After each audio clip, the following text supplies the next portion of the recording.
ఒక ఆనవాయితీగా collectors conference కంటే ముందు సహకార మంత్రివర్గ సభ్యుల్ని అదే మరిగా చీఫ్ సెక్రటరీ ఊరుకొని ఏడాది డిపార్ట్మెంట్స్ వరకు మనం కలవడం పెట్టుకున్నాం. బిగినింగ్లో అయితే చాలా పీరియాడికల్గా కూడా కలిసేవాళ్ళం హైదరాబాద్లో. ఆ తర్వాత కూడా కలెక్టర్స్ కాన్ఫరెన్స్ కంటే ముందు కూడా ఒకసారి కలవడం, కలెక్టర్స్ కాన్ఫరెన్స్లో కూడా అజెండా ఒకసారి ఫైనలైజ్ చేసుకొని మనం ముందుకు పోతూ వచ్చాం. ఈరోజు కూడా అందుకని మనం ఎక్కడా లేని సాంప్రదాయం కూడా కొత్త సాంప్రదాయానికి శ్రీకారం చుట్టాం. జనరల్గా జిఎస్టిపి కానీ జీబీఏ కానీ ఎప్పుడు కూడా క్యాలిక్యులేట్ చేసేది రాష్ట్ర ప్రభుత్వాలు ఇయర్ అయిపోయిన తర్వాత, అది కూడా రికార్డు కోసం ఎవరికి అర్థం కాదు. ఒక కన్సర్న్ మినిస్టర్కి బ్రీఫ్ చేయడం తప్ప, ప్లానింగ్ కూడా చేయడం తప్ప మిగిలిన వాళ్ళు కూడా దీని మీద అవగాహన ఉండదు. కానీ ఊరికే క్యాలిక్యులేట్ చేసి ఏ రాష్ట్రం ఎట్లా వచ్చిందని ఒక బెంచ్ మార్క్ చేసి ప్రపంచం మొత్తం ఎకనామిక్ ఇండికేటర్స్ అన్ని కూడా చేస్తూ ఉంటారు. జీడిపి అదే మరి మనం వచ్చే కొద్దికి జిఎస్టిపి కింద జీబీఏ చేస్తూ ఉంటాం. కానీ మనం వచ్చిన తర్వాత దీనికి ఒక ఫోకస్ పెట్టాలి, దీని మీద ఒక ఎంఫటిక్గా తీసుకెళ్ళాలి. ఎందుకంటే ఎక్కడికక్కడ వెల్త్ క్రియేట్ అయితే తప్ప గవర్నమెంట్కి రెవెన్యూస్ రావు. సస్టైనబుల్ ఎకానమీ రావాలంటే ఎప్పటికప్పుడు వెల్త్ క్రియేట్ కావాలి, ఆదాయం రావాలి, మళ్ళీ ఆ డబ్బులు మనం ఖర్చు పెట్టాలి. ఇది సైకిల్. ఆ సైకిల్ ఒకసారి ప్లానింగ్ సరిగా లేకపోయిందన్న కూడా కొన్ని ఇబ్బందులు వచ్చాయి. అందుకే ఇండియాలో మనం చూస్తే ఈవెన్ రిఫార్మ్స్ లేవు కాబట్టి ప్రపంచం మొత్తం ఇండియా అంటే Indian growth, Hindu growth rate అని మాట్లాడే పరిస్థితికి వచ్చింది. 2%, 3% గ్రోత్ రేట్ వచ్చేది. అలాంటిది ఎకనామిక్ రిఫార్మ్స్ వచ్చిన తర్వాత ఫస్ట్ టైం మనం రీజనబుల్ గ్రోత్ అరౌండ్ 8 to 9% చూడగలిగాం. China double digit growth 15-20 years grow అయితే, India for the last economic reforms వచ్చిన తర్వాత అరౌండ్ 7 to 8% గ్రో కాగలిగాం. అయితే మన దగ్గరకు వచ్చినప్పుడు మంది కూడా ఆ రేంజ్లో ఉన్నప్పటికీ కూడా ఫస్ట్ టైం మనం ఫోకస్ పెట్టిన దానివల్ల ఈ సంవత్సరం మీరు ఒకసారి చూస్తే ఒక ఎగ్జాంపుల్, ఇది 29% రెయిన్ఫాల్ తక్కువ ఉంది.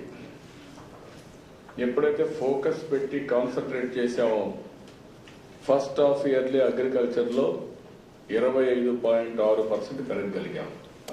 ఒకసారి మనం డిస్కస్ చేసుకుందాం. అంటే ఎవరు కూడా ఇది ఏ విధంగా జరిగింది అనుకున్నప్పుడు ఓన్లీ ప్లానింగ్, ఎగ్జిక్యూషన్ ప్రతి ఒక్కరు కూడా ఫోకస్ చేయడం వల్లనే ఇది జరిగే పరిస్థితికి వచ్చింది. లాస్ట్ ఇయర్ నుంచి మనం ఒక న్యూ ట్రెండ్కి తీసుకొచ్చే పరిస్థితికి వచ్చాం. పోయిన సంవత్సరం ఆల్ ఇండియా లెవెల్లో 7.5% గ్రోత్ రేట్ వస్తే మంది 10.99% గ్రోత్ రేట్ వచ్చింది. దగ్గర ఒక 3.44% లాస్ట్ టైం. 7.3 7.5 లాస్ట్ ఇయర్ 7.2, వాళ్ళది 7.2, 10.5 మంది వచ్చింది. అదే మరి ఈ హాఫ్ ఇయర్లీ చూస్తే గవర్నమెంట్ ఆఫ్ ఇండియా 7.2 వచ్చింది, మంది 12.23 మనం గ్రోగలిగాం. దీనివల్ల ఒకసారి మనం ఆలోచిస్తే ఇన్ని కష్టాలున్నా, డిస్లొకేషన్ ఉన్నా, లేకుంటే హైదరాబాద్ నుంచి ఈ మధ్య కాలంలో ఈ హాఫ్ ఇయర్లోనే మనం ఆఫీసులను ఇక్కడికి మార్చినా, అదే మరి ఓవరాల్గా వచ్చే కొద్దికి మనం బెటర్గా గ్రో కాగలిగాం. ఇది చూసిన తర్వాత ఒక పక్క ఇది కూడా ఒకసారి ఎక్స్ప్లెయిన్ చేస్తాం. అది అయిన తర్వాత మనం ఆలోచించాల్సింది ఈ హెడ్ ఆఫ్ డిపార్ట్మెంట్స్ మీటింగ్లో 2-3 ఇష్యూస్. ఇటీవల కాలంలో యునైటెడ్ నేషన్స్ కూడా డిఫరెంట్గా ఇంత మునుపంతా కూడా ఉన్నాయి కాకుండా ఇప్పుడు కొత్తగా సస్టైనబుల్ డెవలప్మెంట్ గోల్స్ కింద వచ్చారు. ఇది కూడా ఒకసారి ప్లానింగ్ని ప్రజెంటేషన్ చేయమన్నాను. ఇది వీళ్ళు 2030కి సస్టైనబుల్ డెవలప్మెంట్ గోల్స్ కింద 17 గోల్స్ పెట్టుకున్నారు. అందులో కూడా దగ్గర మీరు చూస్తే ఒక 29 ఆ ప్రాంతంలో మనం కొన్ని పాయింట్లు పెట్టుకుంటూ వచ్చాయి. నేను డిపార్ట్మెంట్ని ఒక్కొక్కరిని వన్ ప్రజెంటేషన్ చేయమంటే మీకు ఒక ఐడియా వస్తుంది. రెండోది, ఇది వచ్చిన తర్వాత మనం ఈచ్ డిపార్ట్మెంట్కి మనం ఒక ఆలోచన పెట్టాం. అది పర్ఫార్మెన్స్ ఇండికేటర్స్. మనకు 133 డిపార్ట్మెంట్ ఉన్నాయి. అదే మరి హెడ్ ఆఫ్ ది డిపార్ట్మెంట్స్ ఉన్నాయి. సెక్రటరీస్ కానీ, ప్రిన్సిపల్ సెక్రటరీస్ కానీ, మినిస్టర్స్ కానీ ఉన్నారు. ఏవైతే ఎకనామిక్గా వచ్చినప్పుడు మీరు ఒకసారి చూసినప్పుడు ఎకనామిక్ ఇండికేటర్స్ అంతా కూడా కొన్ని డిపార్ట్మెంట్లే అగ్రికల్చర్ కానీ, ఇండస్ట్రీ కానీ, సర్వీసెస్ కానీ ఈ 3 కవర్ అవుతున్నాయి. ఈ 3 కవర్ అయినప్పుడు కూడా కొన్ని డిపార్ట్మెంట్ కాంట్రిబ్యూట్ చేస్తున్నాయి దీనికి. ఇవి కాంట్రిబ్యూట్ చేసినప్పుడు ఏ డిపార్ట్మెంట్ ఎంత కాంట్రిబ్యూట్ చేస్తుంది అనుకున్నప్పుడు కొన్ని మిస్ అవుతున్నాం. అగ్రికల్చర్ అలైడ్ మొత్తం వస్తున్నాయి. ఇండస్ట్రీస్లో మ్యానుఫ్యాక్చరింగ్ కానీ, ఇండస్ట్రీ కానీ ఇలాంటివన్నీ వస్తున్నాయి. సర్వీసెస్లో ఎకనామిక్ మెజర్మెంట్ ఉండేది మాత్రం ఇందులో ఎకనామిక్ మెజర్మెంట్ అనేది వచ్చే పరిస్థితి వస్తూ ఉంది. ఇది అయిన తర్వాత ఇంకొక పక్కన చూస్తే social, educational, health, so many indicators అన్నీ ఉన్నాయి. ఈరోజు సస్టైనబుల్ డెవలప్మెంట్ గోల్స్ చూసినప్పుడు వీళ్ళు కూడా మొత్తం ఒక 17 తీసుకొచ్చారు. 17తో మనం లెక్కేసుకుంటే ఒక 29 ఆ ప్రాంతంలో మిగిలినవన్నీ కూడా వచ్చాయి. As part of that, 2 awards they have issued for the states. One is for the best DISCOM, sir, in which I am happy to share with all the colleagues that our Eastern Power Distribution Company, CMD Mr. Naik is there, sir. So they have bagged the first award as far as the distribution company are concerned.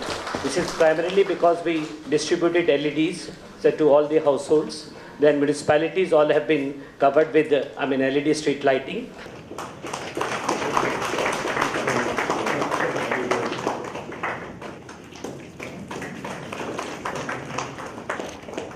Of India reached a growth rate of 7.19, sir.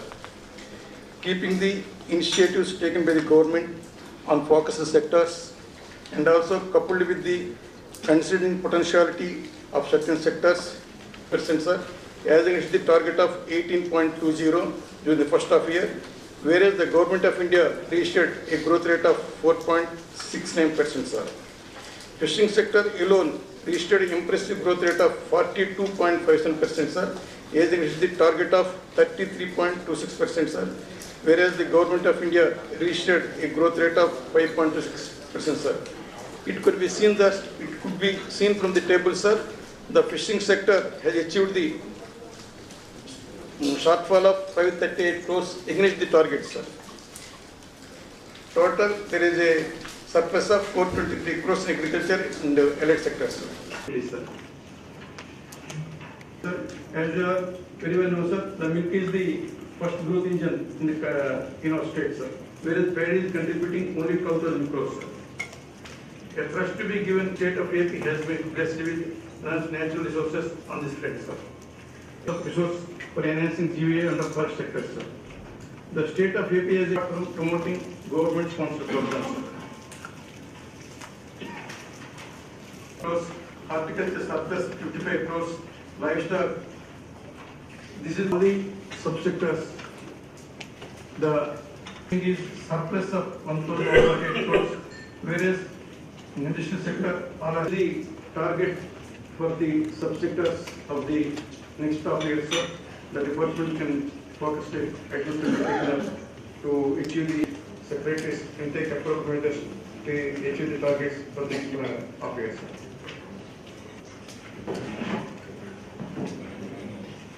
ఇప్పుడు ఒకసారి 16.42% ఓవరాల్గా vote పెట్టుకున్నాం. GVA contribution first half ఇయర్కి మనం achieve చేసింది 12.23 చేసాం. Government of India 1.9 పెట్టుకున్నాం. మనం అచీవ్ చేసింది 25.03% బెటర్గా ఉన్నాం. టార్గెట్ కూడా మినిమం 2.51.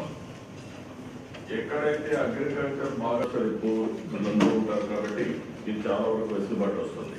16.41 పెట్టుకున్నాం, మనం 9.9 చేసాం. ఈజ్ ఆఫ్ డూయింగ్ బిజినెస్ లో we're number 1. Ease of doing business కూడా even last time ease of doing business లో మనం సెకండ్ ప్లేస్ ఉన్నాం. 2.38% మనం ఎక్కువగా ఉన్నాం. అందరూ కూడా అభినందించాల్సిన అవసరం ఒక ఇండస్ట్రీ ఉంది, లేకపోతే లేబర్ ఉంది, లేకపోతే పవర్ డిపార్ట్మెంట్ ఉంది, రెవెన్యూ 14.2 అనుకుంటే రాలేకపోయాం. బంపర్ క్రాప్ వచ్చేది, ప్రొడక్టివిటీ వెరీ హై, ఎప్పుడూ రానంత ప్రొడక్టివిటీ వచ్చేది. ఇక్కడ 2 కారణాలు ఉన్నట్టు గుర్తుపెట్టుకోవాల్సింది. అది వస్తే రెగ్యులర్ గా ఆక్షన్ వేస్తే చాలా వరకు ఉపయోగపడుతుంది. SBI 686 తీసుకుంది, ఆంధ్ర బ్యాంకు 186 తీసుకుంది. ఈ 2 బ్యాంకులు 900 కోట్ల షేర్ బాను, బ్యాలెన్స్ 46 బ్యాంకులు సుమారు 500 కోట్లు తీసుకుంది. ఏ బ్యాంక్ ఎంత తీసుకుంది? 2000, 4000, 20,000. దాంతో మనీ ఫ్రీగా కొంచెం గ్రామాల్లోకి, రోడ్డు సైడ్ కూలీలకి, కోతలకి డబ్బు కావాలని 4-5 లక్షల ఎకరాలు ఈ పోస్ట్ ఆఫీస్కి ఇవ్వట్లేదు, కోఆపరేటివ్ బ్యాంక్కి ఇవ్వట్లేదు. వాళ్ళు ఇష్టం వచ్చినట్టు ప్లే చేస్తున్నారండి.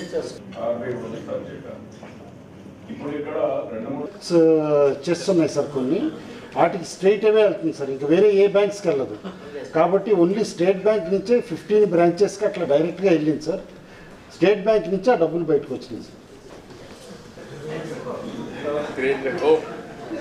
ఫస్ట్ అమాంగ్ లీడర్స్, ముందు అమాంగ్ లీడర్స్ హోప్ వస్తే తర్వాత మిగిలిన వాళ్ళ హోప్ వస్తుంది. Plan, sir. This is about 97.5 kilometers, sir, and with an ROW of 75 meters to 60 meters, sir, in some places, and it basically connects the Amaravati, Mangalagiri, and then Vijayawada, and then airport, and also the Guntupalli and Kuchavaram, sir. So these urban areas will be encircled by this inner ring road, sir, and outer ring road. And we have studied 3-4 options, sir, for the outer ring road. To start with an outer ring road of 160 kilometers to 210 kilometers of radius, radial length. Out of the 3 ring roads, sir, we will be achieving 2 objectives. So one is the region-bound traffic can be completely diverted out of the cities. 4 Rayalaseema, Bengaluru, 5 వచ్చి జగదల్పూర్. ఈ 5 కాకుండా growth centres ఉన్నాయండి, అవి కూడా వాళ్ళు తయారు చేసినప్పుడు connect చేశారు మీకు. మచిలీపట్నం, అదే మాదిరిగా మీకు నూజివీడు, గుడివాడ, ఇంకా వేరియస్ సెంటర్స్కి, నరసరావుపేట, ఆ పక్కన పోతే ఇంకా కొన్ని సెంటర్స్ ఏవైతే ఉన్నాయో ఆల్ సెంటర్స్కి ఇక్కడి నుంచి ఒక 10 స్ట్రైట్ రోడ్స్ తీసుకొని కనెక్ట్ చేస్తాం. అది ఎంత అవుతుందో కూడా అది వర్కౌట్ చేస్తున్నాం. అది డిపిఆర్కి ఇచ్చాం. అది వస్తే ఒక ఐడియా కూడా వస్తుంది. అపార్ట్మెంట్ మెట్రో ఇది కూడా వస్తే ఫాస్ట్ ట్రైన్స్ కానీ ఇవన్నీ కూడా మనకు ఉపయోగపడుతుంది. ఎగ్జిస్టింగ్ రైల్వే ట్రాక్ పక్కనే ఇంకొక రైల్వే ట్రాక్ కొత్త ఒక 50 కిలోమీటర్లు వేసుకోవాలి. అది ఎంత కాస్ట్ అవుతుందో కూడా చూస్తున్నాం. మాస్ ట్రాన్స్పోర్టేషన్ పర్ఫెక్ట్గా వస్తాయి. ఇప్పుడు హైదరాబాద్లో ఎక్స్పాండెడ్ అది మనం సార్ హైదరాబాద్ పాపులేషన్ మనం స్టార్ట్ చేసినప్పుడు నాకు 95-30 లక్షలు, అక్కడి నుంచి 1 కోటి అయింది. ఇది ఇప్పుడు 35 లక్షలు. ముందుకు పోవడానికి ఇవన్నీ రెడీ చేసుకొని విల్ మూవ్ ఫార్వర్డ్. ఓకే.